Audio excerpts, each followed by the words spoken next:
Hello ट्वेल्थीज। तो आप लोगों की डिमांड पे हम लोग एक नया लेक्चर रिकॉर्ड करने जा रहे हैं और आप लोगों के साथ हैं एक नई क्लास के साथ। आप लोगों ने पिछले लेक्चर्स में कमेंट किए थे, बहुत अच्छे कमेंट आप लोगों ने किए और आप लोगों को जेनेटिक्स का एक टॉपिक चाहिए था, लैक ओपेरॉन। ठीक है, तो वो एक रेगुलेशन ऑफ जीन एक्सप्रेशन का एक हिस्सा है। आज हम आप लोगों से वहीं से स्टार्ट करेंगे। तो रेगुलेशन ऑफ जीन एक्सप्रेशन होता क्या है, किसे हम लोग रेगुलेशन ऑफ जीन एक्सप्रेशन कहते हैं? बेटा, जितने भी कैरेक्टर्स आप लोगों के अपियर होते हैं बॉडी में, जो भी बॉडी फंक्शन परफॉर्म करती है, they all are stored in your body in the form of genetic informations. आपकी बॉडी में 20,000 से लेकर 30,000 तक जीन्स होते हैं, ऐसा एचजीपी के थ्रू बताया गया है। तो कौन सा जीन कब काम करेगा, क्या काम करेगा, ये बॉडी की डिमांड पे डिपेंड करता है। तो एक क्वेश्चन बनता है यहां से कि आपके नीट में भी और आपके एकेडमिक्स में भी कि हम रेगुलेशन ऑफ जीन एक्सप्रेशन को यूकैरियोट्स में कितने लेवल पे कंट्रोल कर सकते हैं और प्रोकैरियोट्स में कितने लेवल पे कंट्रोल कर सकते हैं। पहली बात तो आप समझिए रेगुलेशन ऑफ जीन एक्सप्रेशन है क्या।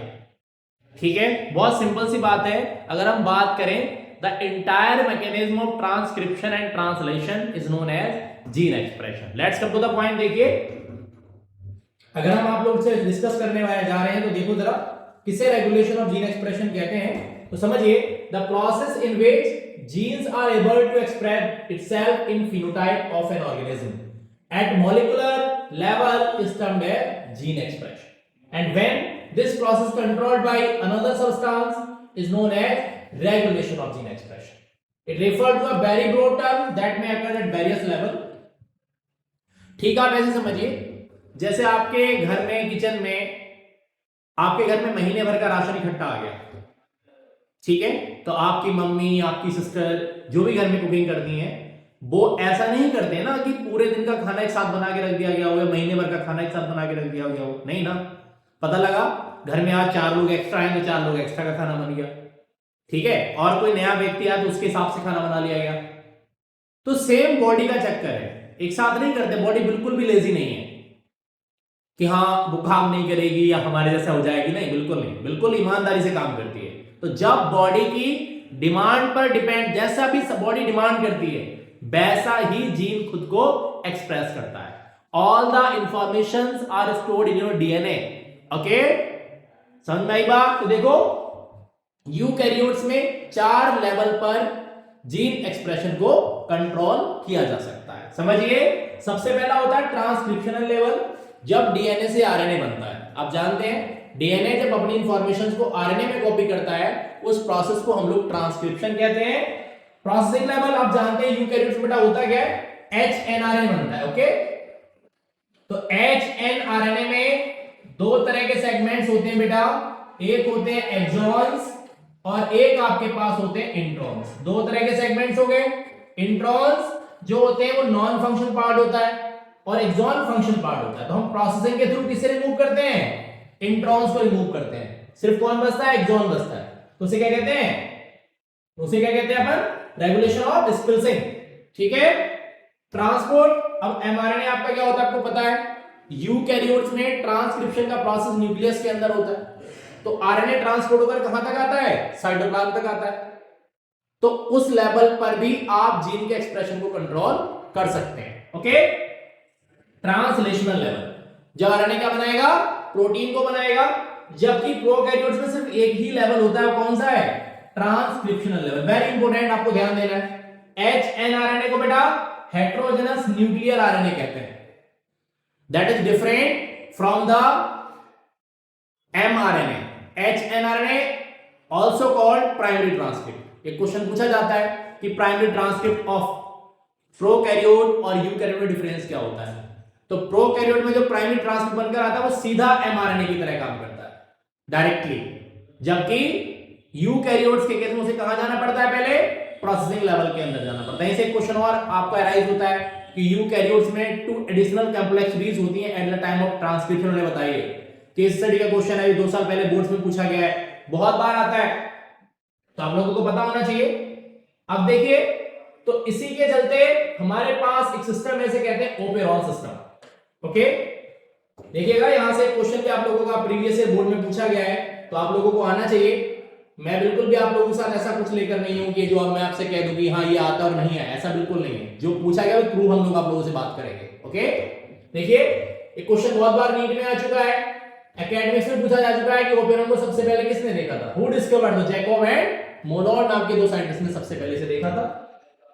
एक क्वेश्चन और बनता है, लैक ओपेरॉन में लैक क्या रेफर करता है? लैक्टोज आपको पता है एक तरह की शुगर है बेटा, आप सभी जानते हैं, ठीक है, मिल्क में होती है। आजकल बच्चों को एलर्जी होने लगी है ना, लैक्टोज फ्री मिल्क आने लगा है, आपने सुना होगा लैक्टोज एलर्जी है। ओके, देखिए तो बेटा लैक्टोज एक कौन है? डाइसैकेराइड है, ओलिगोसैकेराइड का टाइप होता है। आपको पता है हमारी बॉडी में जब कोई भी कॉम्प्लेक्स मॉलिक्यूल जब हमारी बॉडी में एंटर करता है तो सिंपल में टूटना पड़ता है। डाइसैकेराइड है तो मोनोसैकेराइड में आएगा, पॉली है तो भी मोनो में आएगा। तो हमारी बॉडी में इकोली की बॉडी में जो लैक्टोज आता है तो उसे हाइड्रोलाइज करना पड़ता है, तो उसके लिए कुछ एंजाइम्स की रिक्वायरमेंट पड़ती है। तो पहला क्वेश्चन ये राइज होता है, लैक ओपेरॉन में लैक क्या है? Lac come from the lactose. तो देखिएगा initially 3 enzymes are required for the breakdown of lactose which are synthesised together in a coordinated manner. Coordination में काम करते हैं, अकेला कोई काम नहीं करता। Okay, by functional unit of DNA that is block operon. Operon क्या होता है? डीएनए के उस सेगमेंट को ओपेरॉन कहते हैं इसमें प्रमोटर, ठीक है, रेगुलेटर, ऑपरेटर और स्ट्रक्चरल जीन्स लगे होते हैं। A segment of DNA which have promoter, regulator, operator and structural gene is known as operon. देखिएगा बोर्ड 2024 में क्वेश्चन आया हुआ है, a group of genes are regulated and expressed together as a unit in lac operon. To explain the mechanism of switching on of the structural genes of lac operon, और दूसरा क्या है, regulation of lac operon is referred to be negatively regulated. Justify giving a reason. हम अगली slide पे इस question को भी कवर अप करेंगे और इस पूरे टॉपिक को, ठीक है। अब सबसे पहले बात आई, एक और क्वेश्चन बनता है कि लैक ओपेरॉन को छोड़कर कोई 2 एग्जांपल बताइए जो आपसे पूछे जाते हैं या ऐसे दे देता है इनमें से कौन से ओपेरॉन है, 3 नाम लिख के ऑल ऑफ दीज, यदि हमें पता ही नहीं होता लैक ओपेरॉन में और भी ओपेरॉन होते हैं। देखिएगा tryptophan operon, valine operon, histamine operon, है ना, these are the another examples. तो let's come to the genes कि कौन सा जीन क्या काम करेगा। अब आप देखिएगा बेटा, आपसे बहुत ज्यादा क्वेश्चन पूछा जाता है तो आप लोगों को आना चाहिए। सबसे पहले प्रमोटर जीन को ना पी से डिनोट करते हैं, ठीक है, provide a site for attachment of RNA polymerase. आपको पता है इसका पूरा नाम होता है DNA dependent RNA polymerase. Okay, नाम से लग रहा है, यहां पर देखो सभी जीन्स के पहले लेटर से ही उसका नेम है, P for promoter, O for operator, बस रेगुलेटर जीन से हम आई से डिनोट करते हैं, कई बार कंफ्यूज हो जाते हैं। ओके, और ये हमेशा एक प्रोटीन बनाता है जिसे कहते हैं रिप्रेसर प्रोटीन। चाहे ओपेरॉन स्विच ऑफ है या ऑन है, इससे कोई फर्क नहीं पड़ने वाला। ओके, ये हमेशा अपना काम पूरी लॉयल्टी के साथ करता है। ऑपरेटर जीन को ओ से डिनोट किया जाता है। Operator is a short region of DNA that lies partially within the promoter and that interact with the regulatory protein that control the transcription of the operon. 3 gene हो गए, Z, Y और ए। तो कैसे काम करेंगे? तो Z code करता है बीटा गैलेक्टोसाइडेज, एक एंजाइम का नाम है बेटा। इसका रोल क्या है? ये हाइड्रोलाइसिस कराता है किसके लिए? वो डाइसैकेराइड्स, बोले तो किसकी? लैक्टोज की। बाई जीन कोड करता है किसके लिए? Permease which increase the permittivity of cell for beta galactosidase. ये हमेशा थोड़ा बहुत बनता रहता है ताकि बीटा गैलेक्टोसाइडेज बॉडी के अंदर पहुंचे, ठीक है। और हाइड्रोलाइसिस लैक्टोज वगैरह सब काम इसी के थ्रू कंट्रोल किया जाता है। जीन कोड देखो, Z gene code for trans acetyl, इसका काम है एसिटाइल ग्रुप को ट्रांसफर करने का। एक क्वेश्चन और है बड़ा इंपॉर्टेंट, आप लोगों से पूछा था, देखिएगा नोट इधर लिखा है एब्सेंस ऑफ कैप क्या catalyst activated protein RNA polymerase not able to recognise promoter region. जैसे आपको पता होगा सिग्मा फैक्टर काम करता है, सेम ऐसे यहां पर इसका रूल है। Lactose the substrate for the enzyme beta galactosidase and it regulates switching on और ऑफ ऑफ द ओपेरॉन। इसका डायग्राम आपसे बना के पूछा जाता है, ठीक है। और क्या होता है बेटा, इसके साथ साथ इसके कई तरह के क्वेश्चन आप लोगों से पूछे जाते हैं। स्विच ऑन कैसे होता है, ऑफ कैसे होता है। तो आज आप लोग मेरे साथ इस पॉइंट को कवर अप करेंगे। Let's come to the point. हमें डायग्राम हमारी एनसीईआरटी का है जिसे हम लोग आप लोगों के साथ कवर अप करने जा रहे हैं। इसी पर आप लोग फोकस कीजिएगा और सारी बातें यहीं से आती हैं कि कब प्रोसेस स्विच ऑन होता है, कब प्रोसेस स्विच ऑफ होता है, ये सारी बातें आप लोगों को यहां से एकदम इसी लेक्चर में क्लियर हो जाएंगी, बिल्कुल एकदम आप सारे क्वेश्चंस यहां से लगा पाएंगे। समझिएगा, ये कौन सा पीछे मैंने अभी आपको बताया, तो ये कौन सा जीन हो गया बेटा, ये आपका प्रमोटर हो गया, अभी थोड़ी देर पहले मैंने आप लोगों को बताया। आई आपके पास कौन हो गया बेटा, तो आपको पता है कौन हो गया, रेगुलेटर जीन हो गया, अभी मैंने आप लोगों को बताया। वो कौन हो गया, तो वो आपके पास कौन हो गया बेटा, ये आपके पास ऑपरेटर जीन है। कौन सा जीन है बेटा, ऑपरेटर जीन है। और ये तीन जो लगे, ये तीनों कौन से जीन हो गए बेटा, जेड बाई ये आपके पास स्ट्रक्चरल जीन है। कौन से जीन है बेटा, ये स्ट्रक्चरल जीन।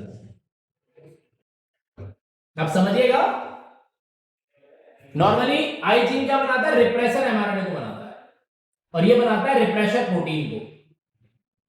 आपको पता है, अब आप सब जानते हैं, यहां पर मैकेनिज्म क्या हुआ होगा, ये हुआ होगा ट्रांसक्रिप्शन।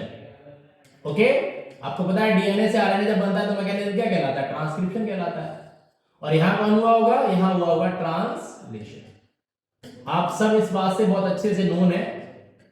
ओके, अब होता क्या है, ऐसे मान के चलो कि बेटा एक रेलवे का ट्रैक है, ठीक है, जैसे रेलवे का आपको ट्रैक जा रहा है सीधा, अब उस पर बहुत बड़ा कोई स्टोन आगे रख दिया, पत्थर रख दिया जाए, बहुत बड़ा सा कई 100 टन का, तो क्या होगा, रेलवे जो ट्रैक है वो पूरी तरह से क्या हो जाएगा, ब्लॉक हो जाएगा।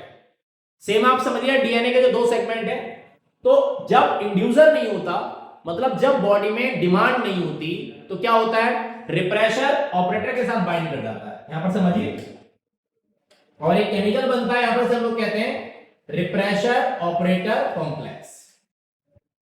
ओके, और यहां पर जो आपका बेटा एक एंजाइम लगा होता है, जिसे हम लोग कहते हैं आरएनए पॉलीमरेज, जैसे यहां लगा है, मान लो ये आरएनए पॉलीमरेज है आपका, ये ऐसे, ये कौन है बेटा, ये आपका हो गया आरएनए पॉलीमरेज, ये ट्रेन है, जैसे मैं अभी आपको बताता हूं, क्या होगा, ये स्टोन आगे रखा गया, कौन, रिप्रेशर ऑपरेटर कौन, कॉम्प्लेक्स। अब इस आरएनए पॉलीमरेज को जो है बेटा आगे एक्ट नहीं करने देता, इसे रोक देता है, तो क्या होता है, नो ट्रांसक्रिप्शन।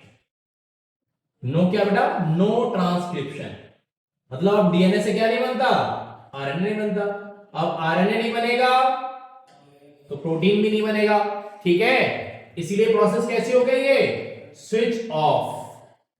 बहुत पूछा जाता है नेगेटिव कंट्रोल या स्विच ऑफ प्रोसेस क्या होता है, इन अब्सेंस ऑफ इंड्यूसर, मतलब जब बॉडी में डिमांड नहीं है तो बॉडी में एंजाइम नहीं बनेगा, ठीक है। जैसे आप देखो, बच्चा जब छोटा होता है तो हम उसे मिल्की क्यों देते हैं, खाना क्यों नहीं खिलाते सीधे, क्योंकि स्टार्टिंग में उसकी बॉडी से प्रोटीन डाइजेस्टिंग एंजाइम को रिलीज कर रही होती है। बात समझ में आ रही है, ऐसा नहीं है कि बस ऐसे काम चल रहा है, बॉडी की सप्लाई पे डिपेंड करता है, बट सॉरी डिमांड पे डिपेंड करता है कि बॉडी क्या बनाएगी और क्या नहीं बनाएगी। ओके, समझिए, अब क्या हुआ, बॉडी में भैया आ गया इंड्यूसर, और इंड्यूसर कौन आ गया, लैक्टोज, इसे चाहिए खाना, इसे चाहिए एनर्जी काम करने के लिए, तो जब एनर्जी से काम करने के लिए चाहिए तो भाई एनर्जी के लिए क्या चाहिए, न्यूट्रिएंट चाहिए, न्यूट्रिएंट कौन आ गया, लैक्टोज, काम करना तो एटीपी तो चाहिए ना, एटीपी किधर से आएगा, न्यूट्रिएंट से आएगा। ओके, तो अब इकोली को मिल गया कौन, लैक्टोज। ओके, मैंने कहा आई जीन अपना काम पूरी ईमानदारी के साथ कर रहा है, भैया तुम करो मत करो, हमें तो करना ही करना है। सेम ऐसे, तो ये पहले ट्रांसक्रिप्शन हुआ, फिर हुआ कौन, ट्रांसलेशन।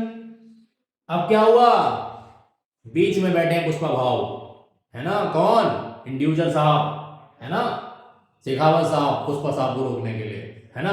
अब उनने भैया बीच में क्या कर दिया, लगा दिया ब्रेक, और बना दिया क्या, रिप्रेसर इंड्यूसर कॉम्प्लेक्स। ओके, अभी ऑपरेटर से बाइंड नहीं करेगा, यहां पहले कौन लगा हुआ है, आरएनए पॉलीमरेज, जो पहले से प्रेजेंट है। अब क्या हुआ, रेलवे ट्रैक हो गया क्लियर, नाउ दिस बिकम्स, अभी आगे बढ़ेगा, अपने एक्शन को परफॉर्म करेगा। ओके, और क्या बनेगा, अब बनेंगे स्ट्रक्चर से क्या, एमआरएनए, इसे कहते हैं ट्रांसक्रिप्शन। अभी एमआरएनए किससे बाइंड कर जाता है, ये बाइंड कर जाता है किससे, राइबोसोम से, किससे, राइबोसोम से। राइबोसोम को अपन क्या कहते हैं, प्रोटीन फैक्ट्री कहते हैं। नॉर्मली दोनों राइबोसोम्स की यूनिट एक दूसरे से अलग अलग होती हैं, ओके, लेकिन at the time of translation क्या होता है, दोनों पास पास हो जाती हैं, जिसे कहते हैं एसोसिएशन ऑफ राइबोसोम्स। दोनों भाई अलग अलग हैं, लड़ाई होगी तो लड़ने के सारे आ जाएंगे, सेम ऐसे। और जब लड़ाई खत्म तो भैया अपने घर चले गए, फिर से डिसएसोसिएशन ऑफ राइबोसोम हो जाता है। ओके, तो अब क्या होगा, अब इससे बनेगा प्रोटीन। तो क्या होता है, ट्रांसलेशन। तो आपको पता है जेड जीन क्या बनाएगा, बीटा गैलेक्टोसाइडेज। बाई जीन क्या बनाएगा, परमिएज। और जेड जीन क्या बनाएगा, ए जीन क्या बनाएगा, sorry, transacetylase. In presence of individual process कैसी हो गई, स्विच ऑफ।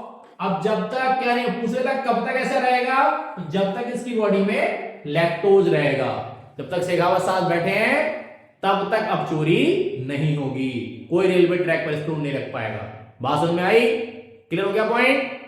जैसे ही लैक्टोज का अमाउंट खत्म होगा प्रोसेस फिर से स्विच ऑफ हो जाएगी। तो उसे नेगेटिव फीडबैक कह सकते हो, नेगेटिव कंट्रोल कह सकते हो, और इसे पॉजिटिव फीडबैक और पॉजिटिव कंट्रोल कह सकते हो। कोई भी क्वेश्चन ऐसा नहीं है अब आप जो ना लगा पाए। देखो जरा, सारी बातें मैंने आपको यहां बताई हुई है, आप लोग ध्यान से फोकस करेंगे तो आपका हो जाएगा। The repression of operon is synthesised continuously from IG. The repressor protein bind to operator region of the operon and prevent RNA polymerase to transcript. और प्रेजेंस में क्या होगा, लैक्टोज बीच में बाइंड कर जाएगा, repressor is inactivated and RNA polymerase ready to transcript. ठीक है, ये देखो यहां लिखा हुआ है, regulation of lac operon by repressor is termed as कैसा, नेगेटिव रेगुलेशन। और when the amount of lactose is completely digested और absent the process become strong. I hope so आप लोगों को लेक्चर समझ में आया होगा। ठीक है, समझ में आया हो तो अच्छे से हमें रिव्यूज दीजिएगा, ताकि हम आप लोगों से आपके कमेंट से, आपके रिस्पांस से हम लोगों के टीपीज मिलते हैं, तो हमें काम करने का और अच्छा लगता है। आप अच्छे से तब पढ़ते रहिए और फोकस करते रहिए अपनी चीजों पर। जो कॉन्सेप्ट आपको लग रहा है हमसे नहीं हो पा रहा, कमेंट सेक्शन में बताइएगा, ताकि हम आपके लिए एक नई वीडियोस और बना सकें। बहुत जल्दी हम लोग आप लोगों के साथ किसी वन शॉट को लेकर हाजिर होंगे। ठीक है, अपना तब तक ध्यान रखिए, और एग्जाम्स बहुत पास आ रहे हैं तो अच्छे से पढ़ते रहिएगा। ठीक है, और जो भी लोग अपने नोन हैं, जिन लोगों को भी प्रॉब्लम आ रही है, वो सब हमारे चैनल से जुड़ सकते हैं और हमें सब्सक्राइब कर सकते हैं। Thank you, have a wonderful day to all.